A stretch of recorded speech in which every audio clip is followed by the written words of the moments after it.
Salam, selamat malam Bapak Ibu dan Saudara yang sangat-sangat dikasihi Tuhan. Pada malam hari ini kita akan merenungkan firman Tuhan bersama-sama. Kita akan dengarkan pesan Tuhan. Karena hidup ini kita sesungguhnya memerlukan Tuhan, memerlukan tuntunan Tuhan. Sebelum kita mendengarkan lebih jauh, kita akan berdoa bersama-sama. Bapa di surga, terima kasih buat kesempatan malam hari ini kami boleh diberikan kesempatan oleh Tuhan untuk dengar firman-Mu, untuk mendengarkan pesan-Mu. Sampaikanlah isi hati-Mu buat kami semua, supaya hidup kami akan tertata, akan dibimbing oleh firman Tuhan. Terima kasih Tuhan, berbicaralah kepada kami pribadi lepas pribadi, karena kami siap untuk mendengarnya, kami siap untuk mempercayainya, dan kami siap untuk melakukan dan diberkati Tuhan. Di dalam nama Tuhan Yesus, semua yang siap dengar firman Tuhan, mempercayai, melakukan dan diberkati Tuhan, sama-sama katakan amin. Untuk menjalani hidup benar, kadang kita perlu belajar dari kesalahan diri sendiri.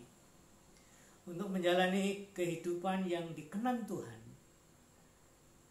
kita perlu belajar juga dari kesalahan-kesalahan yang dibuat oleh orang lain. Pengalaman adalah guru yang terbaik, kata pepatah. Jangan kita melakukan sebuah kesalahan yang sama. Jangan kita jatuh di tempat yang sama. Itu adalah suatu kebodohan.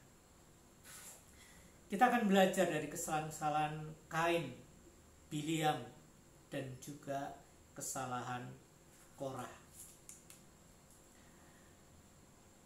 Untuk mendasari khotbah pada malam hari ini, kita akan membaca firman Tuhan dari Yudas pasal 1 ayat 11 dan 12.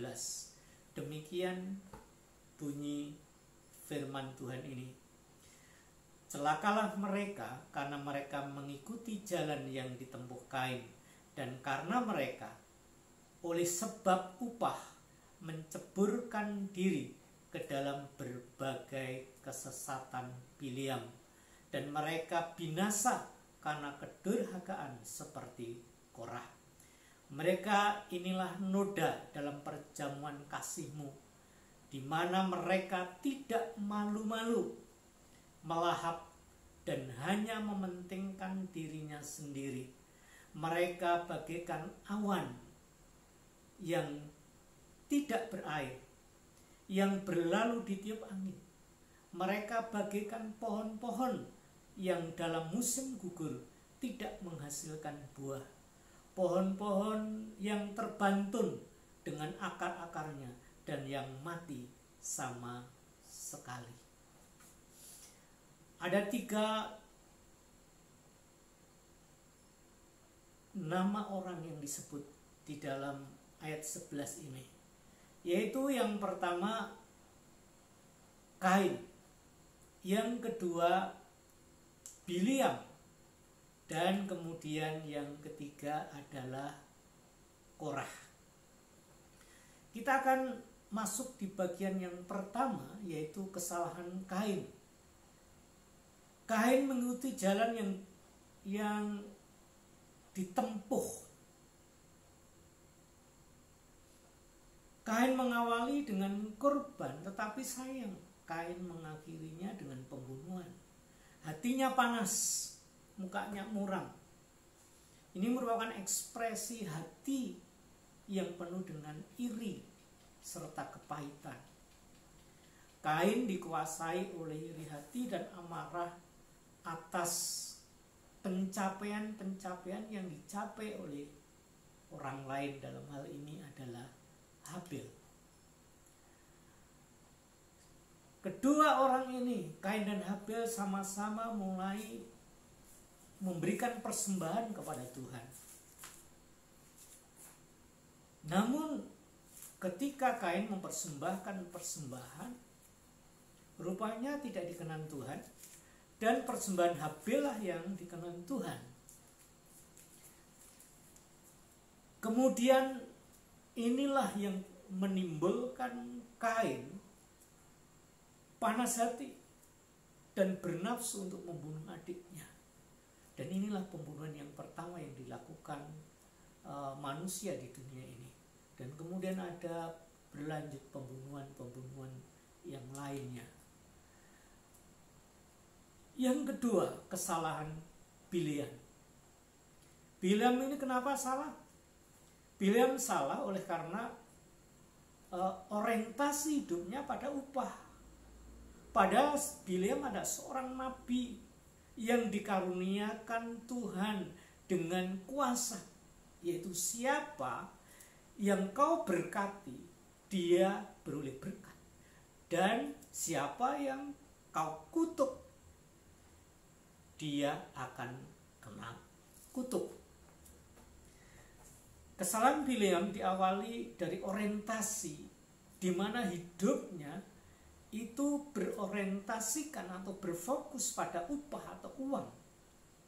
Amsal 28 ayat 10 katakan, orang yang dapat dipercaya mendapat banyak berkat, tetapi orang yang ingin cepat menjadi kaya tidak akan luput dari hukuman. Dan kita akan melihat di dalam perjanjian baru di dalam 1 Timotius 6 ayat 10 katakan, karena akar segala kejahatan ialah cinta uang. Perhatikan baik-baik di sini. Karena akar segala kejahatan ialah cinta uang. Sebab oleh memburu uanglah beberapa orang telah menyimpang dari iman dan menyiksa diri dengan berbagai-bagai duka. Bileam, dia orang yang dipercaya Tuhan. Dia orang yang mendapatkan karunia Tuhan.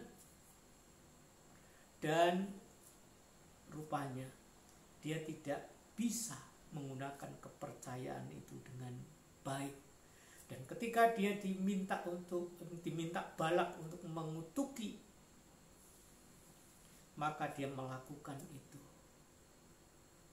Karena apa? Dia berorientasi pada uang.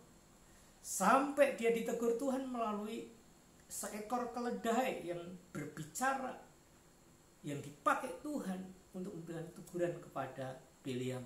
Namun Bileam tetap tidak mau terima teguran itu. Dia tetap melakukan apa yang diminta oleh Balak.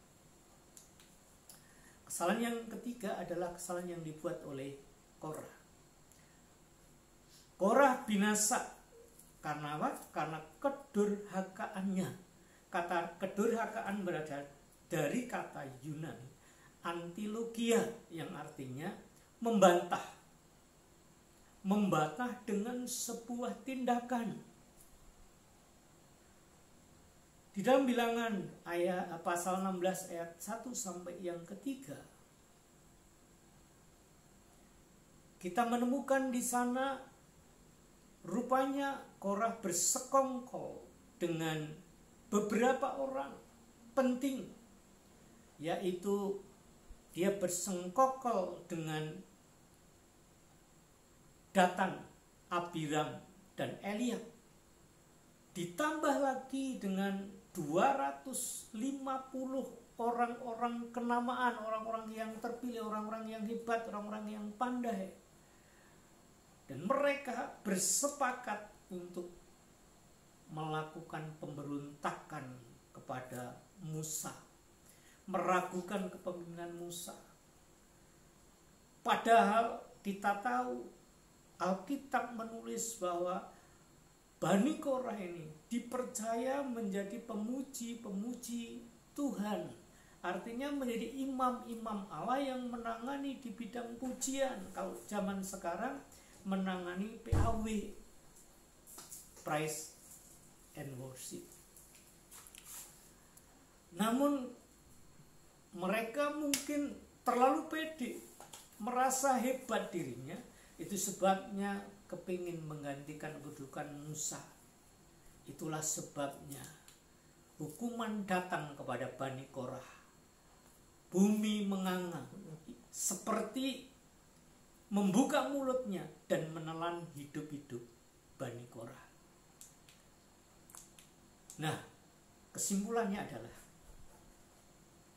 kalau Kain hidupnya tidak tenang, hidupnya diwarnai dengan rasa takut, cemas, dan terbuang.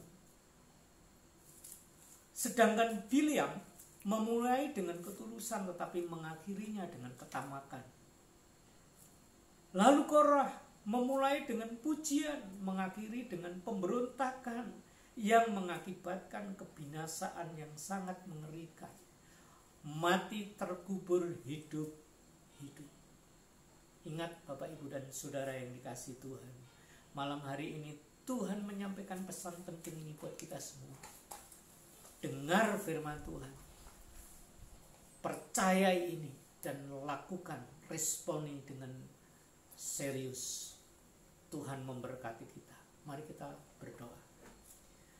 Kembali kami datang kepadamu Bapa. Terima kasih buat kesempatan kami boleh dengar firman-Mu. Meteraikan dalam hati pikiran kami, agar kami tidak mengulang kesalahan-kesalahan yang mengakibatkan hukuman yang sangat fatal. Terima kasih Tuhan, terima kasih. Di dalam nama Tuhan Yesus, kami mohon pengampunan Tuhan. Darah Yesus kuduskan kami, darah Yesus sucikan kami, dan darah Yesus bentengi kami. Dalam nama Tuhan Yesus, sama-sama kita katakan amin. Salam PDAJ, Tuhan Yesus memberkati kita semua. Kita akan tetap semangat dan berjalan bersama dengan